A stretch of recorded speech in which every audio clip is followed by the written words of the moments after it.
नहीं बच्चों, आप सब कैसे हैं? उम्मीद करता हूं आप सब ठीक होंगे। आज हम सब लोग इस क्लास में प्रश्नावली 2.2 के प्रश्न को करेंगे, जिसमें लिखा हुआ है कि उस बहुपद को ज्ञात करना है जिसके शून्यकों का योग और गुणनफल दिया हुआ है। इस प्रश्न में कह रहा है कि शून्यकों का योग दिया हुआ है और गुणनफल दिया हुआ है, तो वो बहुपद ज्ञात करना है जिसके ये क्या है, शून्य का योग और उनके गुणनफल का योग दिया गया है। तो देखें, हम जानते हैं कि किसी भी द्विघात समीकरण को किस तरह से लिखते हैं। यहाँ पे देखें, पहला पार्ट देखें। पहले पार्ट में लिखा हुआ है शून्यकों का योग 1/4 और शून्यकों का गुणनफल -1 दिया हुआ है। हम जानते हैं कि द्विघात बहुपद क्या होते हैं, कैसे लिखते हैं। x² माइनस शून्यकों का योग इंटू x प्लस शून्यकों का गुणनफल। देखें, x² माइनस शून्यकों का योग इंटू x प्लस शून्यकों का गुणनफल। तो यहाँ पे शून्यकों का योग जहाँ दिया हुआ है वहाँ पे क्या लिख देंगे, 1/4 दिया हुआ शून्यकों का योग और शून्यकों का गुणनफल क्या दिया है, -1। तो इस समीकरण में हम लोग जो स्टैंडर्ड फॉर्म हमारा है x² माइनस शून्यकों का योग इंटू x प्लस शून्यकों का गुणनफल। तो शून्यकों का योग और शून्यकों का गुणनफल दिया हुआ है, उनके मान रख दिए गए और सरल कर रहे हैं। सरल करने पे यहाँ पे क्या हो रहा है, 4 लघुत्तम हो गया है, 4 लघुत्तम कर लिए और तो 1/4 ये क्या है, बाहर हो गया। फिर से देख लें अच्छी तरह से, शून्यकों का योग और शून्यकों का गुणनफल दिया हुआ है। प्रश्न में कह रहा है कि हमें वो बहुपद ज्ञात करना है जिनके शून्यकों का योग और गुणनफल दिया हुआ है। तो हम लोग जानते हैं कि यदि योग और गुणनफल दिया हुआ है तो हम उस द्विघात बहुपद को किस रूप में लिखेंगे, x² माइनस शून्यकों का योग इंटू x प्लस शून्यकों का गुणनफल। तो देखें, तो दोनों के मान, शून्यकों का योग भी दिया है, शून्यकों का गुणनफल दिया है, हमने रख दिया यहाँ पे और सरल करके हल कर लिया। और यहाँ पे देख रहे हैं 1/4 ब्रैकेट में 4x² माइनस x माइनस 4। देखें, एनसीईआरटी की बुक में आंसर जो दिया है 4x² माइनस x माइनस 4 दिया हुआ है, तो परेशान नहीं होना है, वो भी आंसर अपने आप में सही है और यहाँ जो हम लोग कर रहे हैं ये भी सही है। ऐसा नहीं कि 1/4 ब्रैकेट के बाहर हमने लिख दिया और 4x² माइनस x माइनस 4 लिखा हुआ ब्रैकेट के अंदर, तो ये हमारा हल गलत है। अभी हम 2 लाइन पहले भी इसको छोड़ सकते थे, तब पर भी हमारा गलत ना होता। तो ये भी आंसर है और एनसीईआरटी की बुक में जो दिया हुआ है वो भी आंसर है। इसको ध्यान समझ लें, यहाँ कोई दिक्कत नहीं है, परेशान नहीं होना किसी को। x² माइनस x/4 -1 पे भी छोड़ देते तो ये भी हमारा हल होता। अब देखें, दूसरे पार्ट में लिखा है शून्यकों का योग √2 और शून्यकों का गुणनफल दिया है 1/3। तो फिर वही काम करना है, द्विघात बहुपद का जो स्टैंडर्ड फॉर्म होता है लिखने का, योग और गुणनफल के रूप में कैसे होता है, x² माइनस शून्यकों का योग इंटू x प्लस शून्यकों का गुणनफल। तो दोनों के मान दिए हुए, शून्यकों का योग भी दिया हुआ है √2 और शून्यकों का गुणनफल दिया है 1/3। तो इसको क्या करेंगे, यहाँ पे हम लोग रख देंगे और फिर सरल करेंगे। सरल करने में क्या हो रहा है, नीचे देख रहे हैं 3 लघुत्तम हो रहा है, यहाँ 1/3 लिखा था इसलिए 3 को क्या कर लिए, लघुत्तम ले लिए। लघुत्तम लेने पर क्या हो गया, 3x² माइनस 3√2x प्लस 1/3 हो गया। तो 1/3 नीचे बाहर ले लिए इसको, तो 3x² माइनस 3√2x प्लस 1 हो गया। देखें यहाँ पे, तो ये हल हो गया। यहाँ फिर वही समस्या एनसीईआरटी की बुक में लिखा हुआ है 3x² माइनस 3√2x प्लस 1, हल में लिखा हुआ है आंसर में। यहाँ 1/3 हम लोग का आ रहा है बाहर ब्रैकेट के, तो परेशान नहीं होना है, ये भी सही है अपने आप में और एनसीईआरटी में जो दिया है वो भी है। ये k कांस्टेंट है, 1/3 जैसे पिछले प्रश्न में क्या था, देखें 1/4 जो आ रहा था, ये सब क्या है, कांस्टेंट है। यहाँ 5 का गुणा कर दें, 4 का गुणा कर दें, तब पर भी आंसर होगा। 7 का गुणा कर दें, 7 से भाग कर दें, इन सब जगहों पे, तो तब पर भी आंसर। जैसे ये 1/3 लिखा हुआ है, यहाँ देखें 1/3 ब्रैकेट में 3x² माइनस 3√2x प्लस 1 लिखा है। यदि हम यहाँ 7 से गुणा कर दें अपने से बाहर से, तब पर भी ये जो हल होगा ये भी आंसर होगा। तो यहाँ एक तरह से हम कह सकते हैं कि अनंत आंसर होंगे, इसके अनंत हल होंगे। हम किसी भी संख्या से बाहर गुणा कर दें, ब्रैकेट के अंदर वाली चीज़ वही रहेगी, 3x² माइनस 3√2x प्लस 1 यही रहेगा। बाहर से हम किसी नंबर से गुणा कर देंगे तो इसके कई हल प्राप्त होंगे, ठीक है ना। तो परेशान नहीं होना है कि आंसर हम देखें और आंसर न मिले तो कहें कि सर क्या बता दिए, तो आप परेशान ना हो। यहाँ के कांस्टेंट के रूप में 1/3 आ रहा है, इसका मान हम कुछ और भी लिख दें तो भी हमारा हल क्या होगा, सही होगा। अब देखें और जो पार्ट हैं वो अपने से करेंगे सब लोग। यहाँ देखें चौथा पार्ट पांचवा पार्ट लिखा है शून्यकों का योग -1/4 और गुणनफल लिखा है 1/4। अब बहुपद ज्ञात करना है कि ये किसका बहुपद क्या होगा। तो हम जानते हैं कि किसी बहुपद को स्टैंडर्ड फॉर्म में यदि शून्यक और शून्यकों के योग और गुणनफल के रूप में लिखा जाता तो किस फॉर्म में लिखा जाता है, x² माइनस शून्यकों के योग इंटू x प्लस शून्यकों का गुणनफल। शून्यकों के योग का मान -1/4 लिख दिया गया है और शून्यकों का गुणनफल 1/4। सरल कर रहे हैं, यहाँ देख रहे हैं 1/4 आ रहा है साथ में, तो लघुत्तम क्या हो गया, 4 हो गया। तो ये क्या हो गया, 4x² प्लस x प्लस 1/4 हो गया। फिर 1/4 यहाँ पे क्या है, 1/4 हमारा कांस्टेंट है, बाहर है, ब्रैकेट के बाहर लिख लिए हैं। तो 4x² प्लस x प्लस 1। देखें एनसीईआरटी की बुक में यहाँ पे 4x² और प्लस x प्लस 1 लिखा हुआ है, 1/4 नहीं लिखा है। तो परेशान नहीं होना है, मैं पहले बता रहा हूँ यहाँ कांस्टेंट है। कांस्टेंट यहाँ कोई और नंबर भी हम अपने से ऐड कर दें, 5 से गुणा कर दें, 9 से गुणा कर दें, 9 से भाग कर दें, तो ब्रैकेट के अंदर जो चीज़ें लिखी हुई हैं उसके साथ वो भी हल होगा। देखें अब यहाँ पे हम लोग प्रश्नावली 2.3 को करने का है। अभी हम लोग पहले इसके बारे में कुछ चीज़ें जान लें। यदि px और gx कोई दो बहुपद हैं, px और gx कोई दो बहुपद हैं जहां gx क्या है, डज नॉट इक्वल टू 0 हो, मतलब gx का मान 0 ना हो, तो हम बहुपद qx और rx ऐसे प्राप्त कर सकते हैं कि px equal to gx into qx plus rx के रूप में लिख सकते हैं।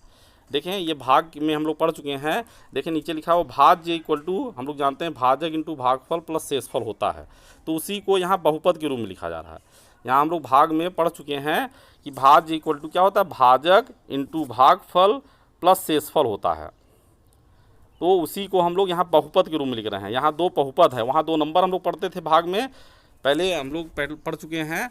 बहुपद के रूप में उसी चीज़ को पढ़ना है, भाग को 2 बहुपदों के लिए पढ़ना है। यदि px और gx कोई दो बहुपद हैं और gx does not equal to 0 है, gx का मान 0 नहीं है, मतलब ये शून्य बहुपद नहीं है, तो हम बहुपद qx और rx ऐसे प्राप्त कर सकते हैं कि px इक्वल टू क्या लिख दें, gx into qx plus rx, जहाँ rx क्या है, 0 है, अथवा rx की घात क्या होगी, सदैव gx की घात से कम होगी। rx की घात सदैव gx की घात से कम होगी, ठीक है ना। तो जो हम लोग पढ़े हैं भाग में पढ़ते आ रहे हैं, कक्षा 6, 7, 8 में पढ़े थे, भाज इक्वल टू भाजक इंटू भागफल प्लस शेषफल, वहाँ 2 नंबर के लिए पढ़ते थे, यहाँ पे 2 बहुपदों के लिए बात कही जा रही है। सेम चीज़ है, सेम तरीका है, कोई परेशान होने की आवश्यकता नहीं है। अब देखें तो इस प्रश्नावली के प्रश्न को करते हैं। प्रश्नावली 2.3, प्रश्नावली 2.3 में px दिया हुआ है और gx दिया हुआ है, तो यहाँ पे भागफल और शेषफल ज्ञात करना है। px को gx से भाग दिया जा रहा है, तो यहाँ पे कह रहे हैं कि भागफल और शेषफल ज्ञात करिए। तो हम लोग भाग जैसे देते हैं उस तरह लिख लिए, gx से भाग दे रहे हैं किसको, px को। px क्या है, x³ minus 3x² plus 5x minus 3 है, तो देखें x² से भाग देना है किसको, x³ को।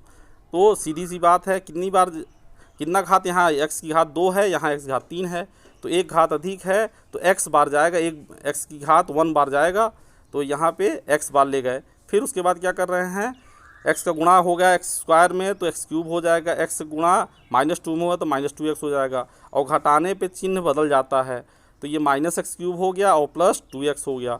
तो देख रहे हैं x³ और -x³ कैंसिल आउट हो जाएंगे, और ऊपर -3x² लिखा है और ये प्लस 2x लिखा हुआ है, प्लस 2x लिखा हुआ है, तो क्या हो गया, यहाँ देखें -3x² जैसे लिखा है वैसे उतार लिए, 5x और plus 2x, 5x plus 2x क्या हो गया, 7x हो गया, और -3। अब देख रहे हैं कि ऊपर x² -2 लिखा हुआ है जिससे भाग दिया रहा है, नीचे घटाने पे क्या आया है, -3x² प्लस 7x -3। तो यहाँ पे देख रहे हैं x की घात 2 है, यहाँ पे भी x की घात 2 है, तो दोनों की घात समान है, तो अभी बार जाएगा, कितनी बार जाएगा, कांस्टेंट बार जाएगा। तो देखें -3 -3x² यहाँ लिखा है और यहाँ x² लिखा है, तो -3 बार ले गए तो -3x² और -3 गुणा -2 में किए तो क्या हो गया, +6 हो गया। अब घटाने पे क्या होता है, चिन्ह बदल जाता है, तो -3x² था तो क्या हो गया, अब +3x² हो गया, और +6 था तो क्या हो गया, -6 हो गया। तो देख रहे हैं -3x² और +3x² कैंसिल आउट हो जा रहा है, और ये -6 और -3 क्या हो जा रहा है, -9 हो जा रहा है, तो 7x - 9 हो गया। तो यहाँ पे हम लोग देख रहे हैं कि भागफल क्या हो गया, x - 3 और शेषफल क्या हो गया, 7x - 9, 7x - 9। तो यहाँ आप देख रहे हैं शेषफल की जो घात आ रही है, यहाँ शेषफल में जो बहुपद आ रहा है वो क्या है, 7x - 9, इसकी घात कितनी है, 1 है, और जो भाजक था जिससे भाग दे रहे थे x² - 2, उसकी घात क्या थी, 2 थी। तो अब शेषफल क्या हो गया, शेषफल की घात क्या है, भाजक से सदैव कम होती है। तो यहाँ पे देख लें, भाजक की घात 2 थी और शेषफल की घात क्या है, 1 है। यही हमने पहले भी कहा था कि शेषफल की घात क्या होती है, भाजक की घात से कम होती है। तो अब देखें दूसरे पार्ट में लिखा है px का मान लिखा है x⁴ - 3x² + 4x + 5, और gx का मान दिया है x² + 1 - x। इसको व्यवस्थित करके लिख लिए हम लोग, कैसे लिख लिए, x² - x + 1 जो स्टैंडर्ड फॉर्म होता है उस रूप में लिख लिए। फिर भाग देने को कह रहा है तो हम लोग भाग दे रहे हैं, x² - x + 1 से भाग दे रहे हैं। तो देख रहे हैं x² है, यहाँ पे x⁴ लिखा है, तो कितने घात का अंतर है, 2 घात का अंतर है, तो x² बार ले जाना होगा हमें। यहाँ से आइडिया लग गया कि x² x पावर 2 x घाते 2 बार ले जाना होगा, तो x² बार ले गए, फिर गुणा किए और फिर घटाने पे चिन्ह बदल जाता है, तो फिर उसके बाद क्या करते हैं, घटा दिए, घटाने पे आ गया x³ - 4x² + 4x + 5। तो फिर उसके बाद देख रहे हैं x³ आया है और ऊपर क्या लिखा था, x², तो अभी x बार ले जा सकते हैं, कितनी बार, x बार, तो x बार हम लोग ले गए यहाँ पे, और फिर उसके बाद घटाने पे चिन्ह बदल गया, जो कट रहा था काट दिए, जो जुड़ रहा था या घट रहा था उसको हल कर लिए। अब -3x² + 3x + 5 आ गया, तो फिर देख रहे हैं x² यहाँ है, x की घात 2 है और भाजक की घात भी क्या थी, 2 थी। तो हम लोग देख रहे हैं यहाँ पे कि अब कितनी बार जाएगा, कांस्टेंट बार जाएगा, और वहाँ पे x² दिख रहा है और यहाँ -3 लाना है, तो -3 से -3 बार हम लोग ले गए और ये -3x² + 3x - 3 हो गया। घटाने पे चिन्ह बदल जाता है, जो चीज़ें कट रही थी कट गई, और ये -3 था तो +3 हो गया था, और 5 ऑलरेडी लिखा हुआ है ऊपर, तो 5 और 3 क्या हो गया, 8 हो गया। तो शेषफल हमारा क्या हो गया, 8 हो गया, और भागफल क्या हो गया, x² + x - 3 हो गया। तो यहाँ पे हम लोग ध्यान से देखें हो क्या रहा है, यहाँ शेषफल की घात यदि पूछा जाए तो क्या कहेंगे, x⁻0 8 जो लिखा है 8 लिखा है, इसको 8 गुणते x⁻0 लिख सकते हैं, तो ये कांस्टेंट टर्म है, इसकी घात क्या है, 0 है, और जो भाजक था उसकी घात क्या है, 2 है। तो देखें यहाँ पे भी शेषफल की घात क्या है, भाजक की घात से कम है, छोटी है।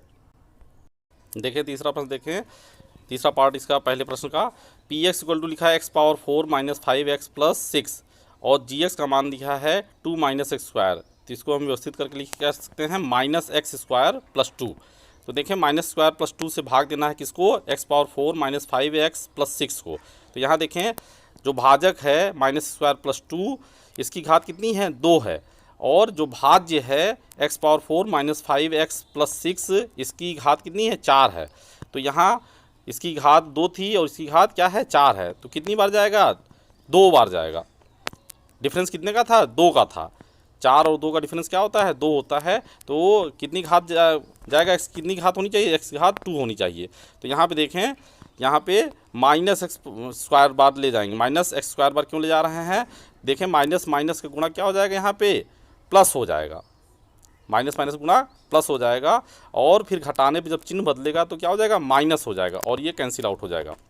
तो यहाँ पे ये ध्यान देने की बात है कि -x² बार ले जाएंगे, तो -² बार न ले गए होते, यदि x² बार ले जाते तो क्या दिक्कत आती, x² बार ले जाते तो यहाँ -x⁴ लिखते, और फिर घटाने पे चिन्ह क्या हो जाता, बदल जाता, प्लस हो जाता, तो x⁴ प्लस हो जाता, जुड़ता, वहाँ घट के कैंसिल ना होता बल्कि जुड़ जाता, तो हमारा काम वहाँ से न बनता, इसलिए हम -² बार ले गए बार। फिर सॉल्व किए, क्या आया, 2x² - 5x + 6 आया। फिर अब देख रहे हैं भाजक जो था हमारा -² + 2, वहाँ उसकी ये बहुपद जो लिखा है भाजक में, इसकी घात कितनी है 2, और यहाँ जो शेषफल आया है इस समय 2x² - 5x + 6, इसकी भी क्या है घात, इस बहुपद की घात क्या है 2 ही है। दोनों की घातें क्या है सेम है। तो अभी बार जाएगा, ये कितनी बार जाएगा, यहाँ पे देखें -2 बार ले जा रहे हैं हम लोग, यहाँ पे -2 बार ले जा रहे हैं। तो क्या हो गया -2x² - 4, और घटाने पर चिन्ह इनका क्या हो जाएगा, बदल जाएगा। तो ये माइनस हो जाएगा और ये क्या हो जाएगा, प्लस हो जाएगा, चिन्ह बदल जाता है। अब देखें तो यहाँ पे क्या आ गया, घटाने पे -5x + 10, तो इसका क्या मतलब हुआ, ये शेषफल हो गया। अब शेषफल यहाँ जो आया -5x + 10, यहाँ x की घात कितनी है, या इस बहुपद की घात कितनी है 1 है, और जबकि भाजक की घात क्या थी, भाजक हमारा -² + 2 था, इसकी घात कितनी थी 2 थी। तो शेषफल की घात देख रहे हैं यहाँ पे क्या है, भाजक की घात से कम है, ठीक है ना। यहाँ भागफल हमारा क्या हो गया -x² - 2, और शेषफल हमारा हो गया -5x + 10। अब देखें दूसरे सवाल में यहाँ t² - 3 और दूसरा दो बहुपद दिए हुए हैं t² - 3 और 2t⁴ + 3t³ - 2t² - 9t - 12, ये दो बहुपद दिए हैं। यहाँ पे हमें क्या करना है, भाग दे के देखना है, भाग देना है। प्रश्न में कुछ कह रहा है, ये कहे कि भाग देने पर पूरा पूरा हो जाता है और प्रथम बहुपद दूसरे बहुपद का एक गुणनखंड पूछ रहा है कि t² - 3 जो बहुपद है ये दिया गया है, और दूसरा बहुपद दिया है 2t⁴ + 3t³ - 2t² - 9t - 12, तो ये इसका गुणनखंड है कि नहीं। तो गुणनखंड है कि नहीं ये चेक करने के लिए हम लोग क्या करेंगे, t² - 3 से पहले हम दिए गए बहुपद को क्या करेंगे, भाग देंगे। भाग देने पे हम लोग भाग देना अभी पिछले सवालों में देखे थे, भाग कैसे दे रहे हैं, t² है, यहाँ पे t⁴ लिखा हुआ है, तो t² बार जाना है, और यहाँ साथ में 2 भी लिखा हुआ है, इसलिए 2t² बार ले जा रहे हैं, तो 2t² बार गया, और जो फिर उसके बाद घटाने पे क्या हो जाता है, चिन्ह बदल जाता है, जो चीज़ें कट रही थी काट दिए, सरल कर लिए। भाग देना सब लोग जानते हैं। भाग देने के बाद हम लोग आगे बढ़ते जा रहे हैं और देख रहे हैं अंत में क्या आ रहा है, शेषफल 0 आ जा रहा है, शेषफल 0 आ जा रहा है। इसका क्या मतलब हुआ, इसका मतलब हुआ कि भाग देने पर t² - 3 से जब हम दिए गए बहुपद को भाग दे रहे हैं तो पूरा पूरा बार चला जा रहा है, पूरा पूरा भाग चला जा रहा है, मतलब पूरा पूरा कट जा रहा है। अतः प्रथम बहुपद मतलब t² - 3 दूसरे बहुपद का क्या है, एक गुणनखंड है। जब पूरा पूरा कट जाता है मतलब शेषफल 0 हो जाता है, तो उस समय हम क्या कहते हैं कि ये क्या है, इसका गुणनखंड है। प्रथम बहुपद द्वितीय बहुपद का क्या हो गया, एक गुणनखंड हो गया। देखें शेषफल 0 आने का क्या मतलब निकाल रहे हैं हम लोग, कि पूरा पूरा भाग देने से कट जा रहा है और शेषफल 0 हो जा रहा है। मतलब क्या हुआ कि इसका प्रथम बहुपद दूसरे बहुपद का एक गुणनखंड हो गया। अब देखें इसका तीसरा पार्ट दिया है x³ - 3x + 1, एक बहुपद दिया है, दूसरा बहुपद दिया है x⁴ - 4x³ + x² + 3x + 1। तो यहाँ पे चेक करना है कि ये प्रथम बहुपद द्वितीय बहुपद का एक गुणनखंड है कि नहीं। तो हम लोग पहले क्या करेंगे, प्रथम बहुपद से द्वितीय बहुपद को क्या करेंगे, भाग करेंगे। भाग देने पर यदि पूरा पूरा भाग चला जाता है मतलब शेषफल 0 हो जाता है, तो अब कहेंगे कि ये गुणनखंड है, प्रथम पद द्वितीय पद का गुणनखंड होगा। और यदि शेषफल बच जाता है, शेषफल बच जाता है मतलब कि पूरा पूरा भाग देने पर कट नहीं रहा है, पूरा पूरा बार नहीं जा रहा है, तो मतलब क्या होगा, तब प्रथम पद द्वितीय पद का गुणनखंड नहीं होगा। तो यहाँ पे चेक करते हैं हम लोग क्या स्थिति आती है। तो x³ - 3x + 1 से हम लोग भाग दे रहे हैं किसको, x⁴ - 4x³ + x² + 3x + 1 से भाग देना सब लोग जानते हैं। भाग देने पे अंत में हम लोग देख रहे हैं कि भाग देने पे आगे बढ़ते गए तो हमें क्या मिल रहा है, शेषफल 2 मिल रहा है, शेषफल 2 मिल रहा है। यहाँ शेषफल 0 नहीं मिल रहा है बल्कि क्या मिल रहा है, 2 मिल रहा है। मतलब भाग देने पर पूरा पूरा कट नहीं रहा है बल्कि शेषफल 2 आ जा रहा है। तो इसका ये मतलब हुआ कि प्रथम पद जो प्रथम बहुपद है मतलब x³ - 3x + 1 वो द्वितीय बहुपद का गुणनखंड नहीं है। यहाँ शेषफल 2 बच जा रहा है, शेषफल 0 नहीं आ रहा है। तो इसका क्या मतलब हुआ कि प्रथम पद दूसरे पद का एक गुणनखंड नहीं है। अब यहाँ पे देखें तीसरे प्रश्न में लिखा है 3x⁴ + 6 x cube minus 2x square minus 10x minus 5, और एक बहुपद दिया हुआ है, इसके दो शून्यक दिए हुए हैं, अंडर रूट में 5/3 और माइनस अंडर रूट 5/3। अन्य शून्यक इसके ज्ञात करने हैं। देखें x की घात यहाँ अधिकतम कितनी है, 4 है। इस बहुपद की डिग्री कितनी होगी, 4 होगी। ये बहुपद जो दिया हुआ है प्रश्न में, इसकी घात कितनी है, 4 है। क्यों 4 है, क्योंकि 4 यहाँ x की घात 4 दिख रही है, x की घात 3 दिख रहा है, x की घात 2 दिख रहा है, x की घात 1 दिख रहा है, और 5 के साथ x की घात 0 दिख रही है। तो सबसे बड़ा नंबर कौन सा है, 4 है। इसलिए इस बहुपद की घात क्या है, 4 है। और हम लोग जानते हैं कि किसी बहुपद के शून्यक की संख्या कितनी होती है, जितना उसकी घात होती है, किसी बहुपद की जितनी घात होती है उतना ही अधिकतम शून्यक हो सकते हैं, उतने ही अधिकतम शून्यक हो सकते हैं। तो यहाँ बहुपद की घात कितनी है, 4 है। तो इसके अधिकतम कितने शून्यक हो सकते हैं, 4 हो सकते हैं। इसमें शून्यकों की अधिकतम संख्या कितनी हो सकती है, 4 हो सकती है। तो 2 तो ऑलरेडी दिया हुआ है शून्यक, अंडर रूट 5/3 और माइनस अंडर रूट 5/3। तो 2 शून्यक हमें और मिल सकते हैं, उन शून्यकों को ज्ञात करना है, प्रश्न में कह रहा है। तो हम कह रहे हैं कि यहाँ पे मान ले रहे हैं कि अल्फ़ा और बीटा यदि 2 शून्यक हैं, तो हम लोग जानते हैं कि यदि अल्फ़ा किसी बहुपद का शून्यक है तो x माइनस अल्फ़ा उसका क्या होगा, एक गुणनखंड होगा। और बीटा यदि किसी बहुपद का शून्यक है तो x माइनस बीटा उसका उस बहुपद का क्या होगा, एक गुणनखंड होगा। तो यहाँ पर हम लोग देख रहे हैं कि x माइनस अंडर रूट 5/3 और x प्लस अंडर रूट 5/3 बहुपद के गुणनखंड हैं। 2 शून्यक दिए हुए हैं, अंडर रूट 5/3 और माइनस अंडर रूट 5/3। तो यहाँ से हम लोग ये जानते हैं कि x माइनस अंडर रूट 5/3 और x प्लस अंडर रूट 5/3 क्या होंगे, इसके गुणनखंड होंगे। तो इन दोनों का गुणा करके हम लोग देख रहे हैं तो क्या हो जा रहा है, एक में प्लस है, एक में माइनस है, तो क्या प्राप्त होगा, a² माइनस b²। जब माइनस b² करेंगे तो अंडर रूट हट जाएगा, 5/3 आ गया, तो क्या हो गया, x² माइनस 5/3 हमें मिल रहा है इनका गुणा। किस फार्मूले से, a minus B into A plus B क्या होता है, a² माइनस b² होता है। तो अब देखें x² माइनस 5/3 से जो हमें प्राप्त हुआ यहाँ पे x² माइनस 5/3 से हम दिए गए बहुपद जो जिसकी घात 4 है, 3x power 4 plus 6x cube minus 2x square minus 10x minus 5 को हम लोग भाग दे रहे हैं, किससे, x² माइनस 5/3 से। भाग देने पर हम लोग देख रहे हैं कि भाग देते हुए गए तो शेषफल क्या आ जा रहा है, 0 आ जा रहा है। इससे पूरा कट जा रहा है और हमें भागफल जो मिला, क्या मिला, 3x² प्लस 6x प्लस 3 मिला। भागफल क्या मिल रहा है, 3x² प्लस 6x प्लस 3 मिल रहा है हमें। अब देखें तो हमें अभी क्या करना है, इसका गुणनखंड करना है। जो भागफल मिला 3x² प्लस 6x प्लस 3, इसका क्या करना है, हम लोग को गुणनखंड करना है। गुणनखंड कैसे होगा, 3 त्रिक का 9 देख रहे हैं, जोड़ने पर 6 हो जाता, 3 3 6 हो जाएगा। हाँ ठीक है, गुणनखंड हो रहा है। तो गुणनखंड हम लोग कर दिए, तो सरल करने पर हम लोग को गुणनखंड क्या मिल गया, 3 इंटू एक्स प्लस 1 का होल स्क्वायर मिला, 3 इंटू एक्स प्लस 1 का होल स्क्वायर। तो यहाँ पे बहुपद 3x² प्लस 6x प्लस 3, हाँ ये देखें इसका हम लोग क्या हो रहा है, ये फैक्टर मिल गया इसका, 3 इंटू एक्स प्लस 1 का होल स्क्वायर। तो x प्लस 1 इसका एक क्या हो गया, गुणनखंड हो गया। x प्लस 1 इसका एक गुणनखंड है, तो x minus 1 X plus 1 equal to 0 करके हम लोग हल करेंगे तो x इक्वल टू क्या आ जाएगा, -1। दोनों जगहों से क्या आ रहा है, x इक्वल टू -1। तो इसके 2 शून्य क्या होंगे, -1 होंगे।